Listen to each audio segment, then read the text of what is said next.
I'm Tracey Osborne, and you're listening to the Daring Woman podcast. Imagine the story of a generation being altered by women who were empowered to live their truth and in turn can empower others to live theirs. It's time to rewrite the narrative. So you ever just, kind of look at somebody and another woman or, anybody, and they're like, you just kind of compare everything that you do, everything that she does, and you're like, am I better than her? Is she better than me? Why can't I be better than this? Or, why can't I do this, that, and the other? My teenagers do this a lot. It's called comparisonitis, and it drives me insane, and it's not healthy. So today we're going to talk with Dr. Lizette Ojeda, and we're going to talk a little bit about the imposter syndrome and comparisonitis, perfectionism, and all of that. So Dr. Lizette, welcome to the show. Thank you for having me. I am so excited to have you. And for those of you who don't know and have not been listening to our Be a Thriver Summit, shame on you. Dr. Lizette is a speaker in that summit, and she goes into detail about her backstory, which is quite, it's so hard because I want to say inspiring and awesome, but yet, it's about trauma. So it's hard to really describe, but it is quite the interesting story of what she went through with the birth of her babies. So Dr. Lizette, why don't you go ahead and tell us just a little bit about that? Because I know that going through that time frame with your babies really kind of helped to shape who you are today and what you do now. Yeah, definitely. And I think it ties in really well with what we're focusing on today, imposter syndrome, our inner critic. And so basically my twins were born 3 months too soon.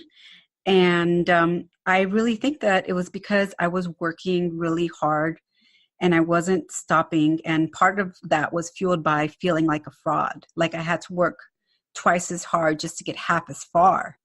And so I paid the price, and so did my kids by being, intubated, blood transfusions, all that stuff. 5 years ago, they're now happy and healthy, giving me some gray hairs, but we're all doing good. But it was a really life-changing experience that has helped me stop sweating the small stuff, so to speak, and just show up as a powerful woman that I am so that I can help other women do the same. So, as a mom of four, I can't even imagine what that fear that you were living with on a day-to-day basis until you were able to bring them home was like. So you mentioned that you felt like a fraud. How did you feel like a fraud? Well, I'm Mexican. My parents are immigrants. My dad was undocumented. They don't have even a high school education. I'm the first one to go to college.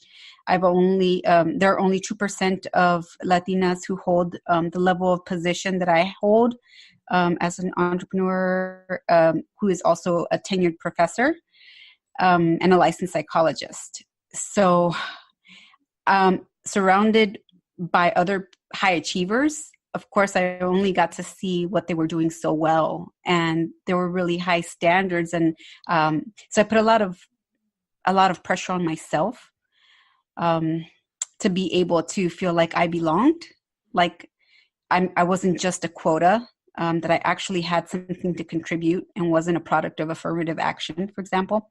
And yeah, that's a little bit about that. So what do you think, because I know this is really common, especially for women, to really kind of compare ourselves to other women, and just feel like we just don't match up, and the media picks up on this a lot with the airbrushing and photoshopping of models and that kind of thing in order to sell billions of dollars worth of diet products and beauty products. So, what is it within us that really makes us feel like we have to compare ourselves constantly? See, the thing is that we only get to see, we only have a front row view of someone's performance, but we don't have a backstage pass. So we don't get to see everything that's going on in the back end. So one of the things that I like to do is be as real and transparent as possible, because a lot of people think that I have it all. And I'm like the first one to say, no, I don't. I'm learning as you are. And so a lot of times people aren't willing to show that, because then it goes back to that feeling like a fraud, feeling like you have to put up a front that shows you in your best light at all times. Sure. Because there aren't enough women out there in high places. So that in and of itself sends a signal that people are automatically going to make assumptions about who you are based on who you represent, your background, being a woman, that sort of thing. And so it puts a lot of pressure on us to go above and beyond, which in one way it's great because it helps us get to far places, but on the other end it's stressful. And I'm all about having more success without adding so much stress. Absolutely. I mean, Lord knows we have enough stress in our lives as it is without manifesting or creating any additional stress for ourselves. Exactly. And a lot of it is, fueled by society, but there's also a part of it that's self-imposed, where we're really hard on ourselves. There's some perfectionism. Mm-hmm. You mentioned comparisonitis and downplaying our own strengths. And a lot of times when things come naturally to us, we assume it's no big deal. It's not earth-shattering. It's not Nobel Peace Prize worthy. But then, you hear from other people, how do you do that? And that's when you realize that it's really something that you do really well that others can't, and you should claim it with confidence. Yeah, absolutely. And I know I used to have a problem with compliments. So when somebody would compliment me on something, I would downplay it always and, kind of degrade myself. And I see that a lot with people, women especially, where you compliment them on something that they've done, something that they're wearing, whatever. And, it's no big deal. Well, yeah, it's a huge deal because you're changing lives, And I think a lot of that, I guess, just has to tie into self-confidence. Yeah. And I want to mention about imposter syndrome, which is basically feeling like your success is attributed to something other than just you and your innate ability. Mm-hmm. There are two things that people typically attribute it to. One is luck, being at the right place at the right time, knowing the right people. And the other is having put in a lot of extra effort. And so it's not really because you're naturally good at it. It's because you worked your butt off. And so of course it's, gotten to a level that's acceptable or maybe borderline exceptional. And so it's really hard for a lot of women to claim it with confidence without feeling that it's due to, working really, really hard or just plain old luck. I know I still have that problem. I'm working on it, and I realize that I have a hard time claiming my success. And so I struggle with that, but it's, at least it's something that I'm conscious of. So when I do talk to somebody and they're, oh, I love what you're doing such amazing work. And I can accept that and feel good about it as opposed to trying to downplay it. And I think they kind of all seem to just really tie in together. You feel like an imposter, you're comparing yourself to other people, and you're not perfect because there is no such thing as perfection. And so I think they all just kind of tie in together and create one big perfect storm of a mess. It sure does. I'm a recovering perfectionist, actually. And just recently, I publicly declared that my new non-negotiable was to take imperfect action because done is better than none. Absolutely. So, yeah, people expect it to be perfect before you put it out there. But the thing is, it works the other way around. Mm-hmm. When you put it out there, you get more comfortable, you get more confident, and then you'll want to take more action, and then you'll just naturally get better at it. But a lot of times we're stuck in this over preparation and over analyzing and learning more, tweaking more. When really we just need to go out there and do it as it is, and stop comparing what you have with others who have been doing it for 5-10 years. Oh, absolutely. I when I was back doing my VA work, had a client who we were working on a website for her, and she, I kid you not, spent over $30,000 on a very simple website that should have cost her less than $5,000. But because she was striving for an ideal of perfectionism that doesn't exist, it was, fire this designer because they were doing it right. So hire another one. Now we've got to redo the entire thing all over again. And she was just tossing money in the wind. And I was like, we need to just get this out there. Put it up. It's never going to be perfect. There is no such thing. And, eventually she finally did. But at what cost? At what cost does striving for an illusion really cost us? Oh gosh, don't even get me started on websites. Right now I have a landing page for a website. I mean, that's not even my number one priority. Sure. It's connecting with people. It's talking with people. It's helping them. I mean, nobody really cares about the website.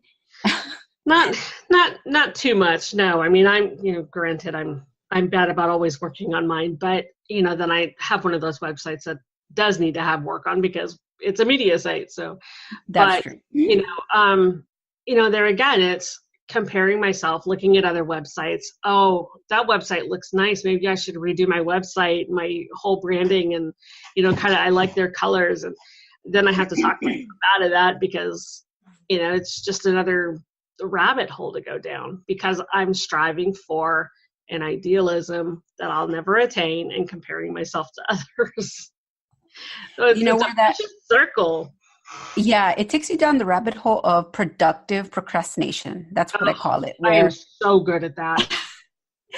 You think spending hours on Canva is actually getting you the result you want, but it's just your brain tricking you to saying, "Oh, I'm doing something," but that's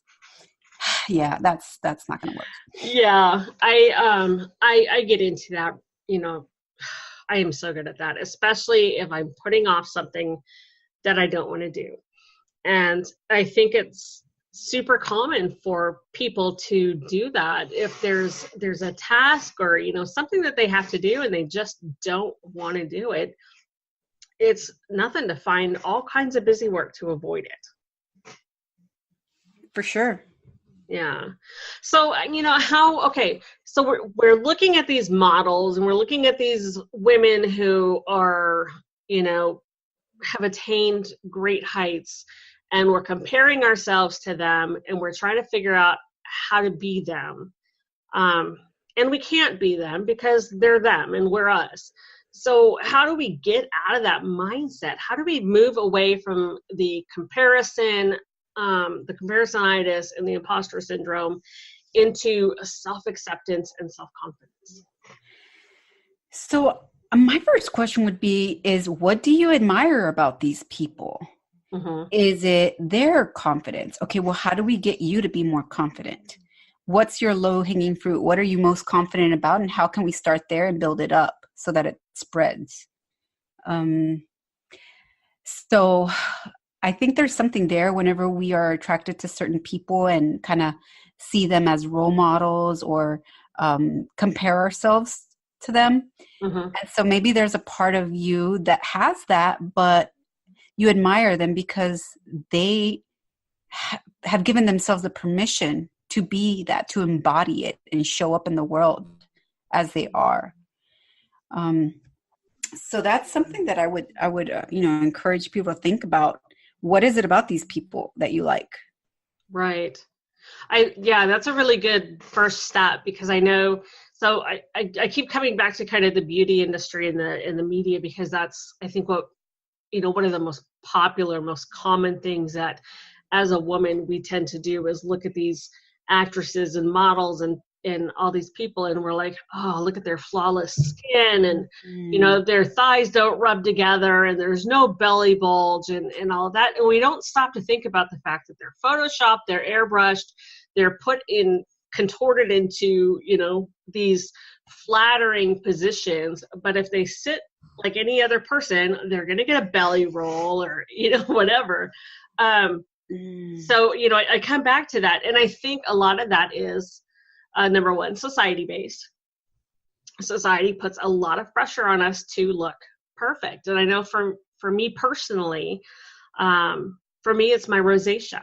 I have really bad rosacea, so I'm always looking at foundations and stuff to get that flawless airbrush look, right? And finally one day I was just like, I'm so tired of this. I'm tired of tossing money on makeup that I rarely wear anyway because I work at home.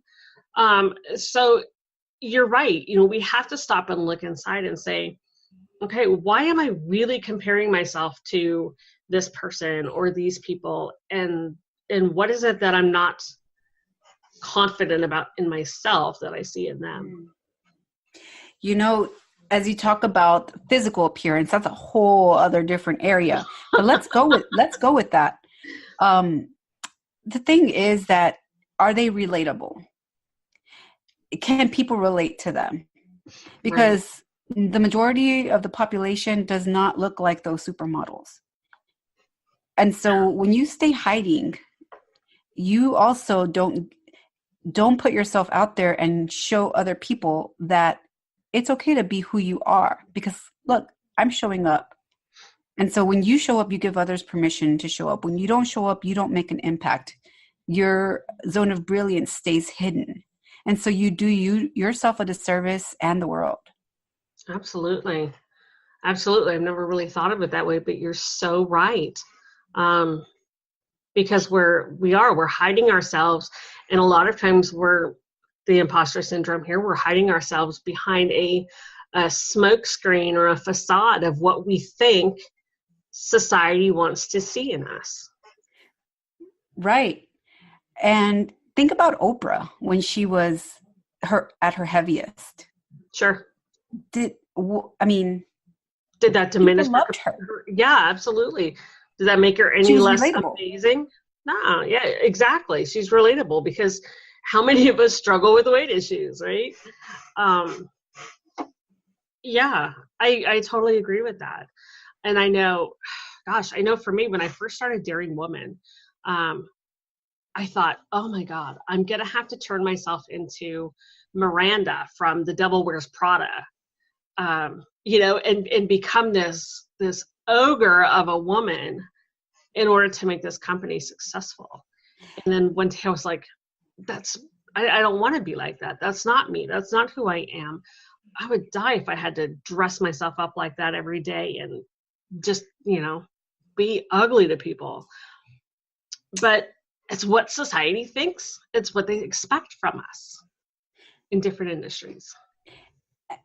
And see, if you really want to stand out as the go-to expert, you have to be different. So if you do all the things that other people are doing in the way they are, then you're not going to stand out. There's someone out there for everyone. And so for example, I was like, who am I supposed to be like? Gosh, people have this assumption about what someone like me should be like, and I don't fit that mold. Mm-hmm. And so I think the more I allowed myself to just be me and be the best version of me, that's when I started to be better at what I do. And that's where I started to attract more people to me. Mm-hmm. Because they can feel it. People can tell that body language, it really speaks louder than your words. Oh my gosh, yes. They can definitely see through the phony. Absolutely. And I like that. It's who am I? Who do I really what kind of a person do I want to be? Not who do I want to emulate, or copy or mimic, but, you know, who do I want to be? And I think about this a lot because I go through phases, and I'll have a phase where I will, you know, do my nails and get my nails done, or, you know, always doing my hair and my makeup. And then I go through phases where I am just total grunge. And both phases are me, you know? So if I have one day where I want to dress to the nines and look killer, then that's great. And the next day, if I feel like tossing my hair in a ponytail and tossing the bra on the floor, then by God, I'm going to do that too and be okay with it. The common denominator is feeling good in your own skin, whatever that looks like. Right. Because when you're more comfortable and confident in who you are and how you show up, it's just going to create a ripple effect. You're going to attract more people who like that. Mm-hmm. You're going to be better at the work you do because you're doing it from an authentic, true place. Right. Right. So, you know, something I just thought of is also when we create these facades and we put up the imposter, you know, we're doing the imposter syndrome or whatever. A lot of it also comes from a place of fear. What if they don't accept me as I am because society dictates I should be like this? So how do we step away from that? A, as a person, and B, as a society? You know, that's a really hard one because nobody wants to be rejected. Nobody wants to be judged. Right. Yeah. I think we may not come up with the answers on this. This may be a whole different podcast, but, you know, just to put it out there and just to get people to start thinking, you know, number one, as far as yourself, screw the haters. You know, who cares what they think? If you're, like you said, if you're true and you're authentic, then there is somebody out there who wants that and who needs that. Right. And it's also how you interpret the rejection or the judgment or the criticism, depersonalizing it. It's just data. Either it's data that you can use to say, okay, this type of person is not for me. I know who is not for me. Now let me focus on who is for me. Or, you know, don't take it personally. And it's easier said than done. Believe me, I struggle with that too. I'm like a recovering people pleaser. And, but when you try to be all things for all people, you end up being nothing for no one, including yourself. Wow. That's that's powerful right there. That is very powerful. And one more thing I want to add to that too is when you start feeling comfortable in your skin and you start having that confidence, then you start speaking out against what mainstream wants. And I think as a collective, the more we start speaking out, and I'm already seeing it, you know, the more we start speaking out, the more society is going to take notice and realize that we don't want to have, you know, XYZ. We want this as a collective. We don't want to have to fit into their perfect illusion of what a woman should be. That we should all, you know, we all come in different shapes, sizes, colors, etc. And we need to be accepted that way, flaws and all. For sure. Yeah. Yeah. Awesome. This has been fun. This has been awesome. I love talking with you. I do too. We went through this on the summit too. I'm like, I don't want to stop talking, but I need to. So thank you so much for coming on and, you know, talking with me about this and, you know, kind of giving our listeners a little bit of push towards that self-confidence. It's been my pleasure, Tracey. And ladies, who are listening, as always, thank you so much for tuning in. If you haven't signed up for the From Survivor to Thriver Summit, you can go to beathriversummit.com. It is free. We are in the middle of it. When this airs, it will be day 2. So you can still listen to day 2 and day 1 and catch day 3 so you can hear all the speakers.